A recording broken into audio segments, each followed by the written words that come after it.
गिरफ हेले शंकर शरण किछि दिन तले निज सोशल मीडिया चैनल रे जने सांबादिका खराब आक्षेप करी किछि कहितबा बेले खराब भाषा मध्य व्यवहार करथिले।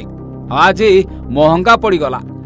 सांबादिका थाना रे अभियोग परे शंकर को गिरफ करिछि पुलिस। तेबे आगरु भी आपण सुनिथिबे शंकर विभिन्न जिल्लार झियो मानकु नै इंगित करी सोशल मीडिया रे गीत गाइथिले, जाहाकु नै बहु सामाजिक संगठन और बहु महिला मध्य प्रतिवाद करबाकू सामना को आसिथिले।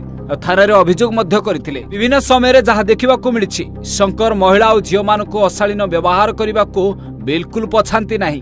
आ सोशल मीडिया रे प्रभाव विस्तार करबा पई सबु किछि करि पकांती, किंतु एबे सांबादिकांकू आक्षेप करबा जेमिति महंगा पड़िछि शंकर को।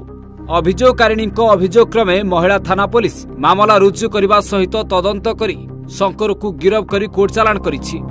अभियोगकारिणी गोटे डिजिटल टीवी चैनल रे काम करती। डेलीवरी बॉय सिनेमार प्रीमियम शोर तथ्य संग्रह पाई से महाराजा सिनेमा हॉल को जाइथिले। सिनेमा हॉल लॉबी ठारे प्रबल जनसमागम रहितला। सेठारे अभिनेता बुद्धिआदित्य महांती सहित तांकर भेट होइतला। ता सहित कथोपकथन समय रे तांकर पिछा करबा सहित सेही समय वीडियो उत्तोलन करथिले। आ शंकर से वीडियो को नहीं तांको यूट्यूब चैनल साइट रे खराब कैप्शन लिखि पकाइथिले। वीडियो को अपलोड करबा सहित उक्त वीडियो रे विभिन्न प्रकार अश्लील शब्द को व्यवहार करथिले शंकर। आइ नै महिला थाना रे अभियोग करथिले सांबादिका। तेबे घटनार अभियोग परे महिला थाना पुलिस तुरंत मामला तदंत करबा सहित शंकर को बालेश्वर जिल्लार सिमुलिया अंचल गिरफ करी पचरा उचरा करबा सहित कोर्ट चालान करिछि।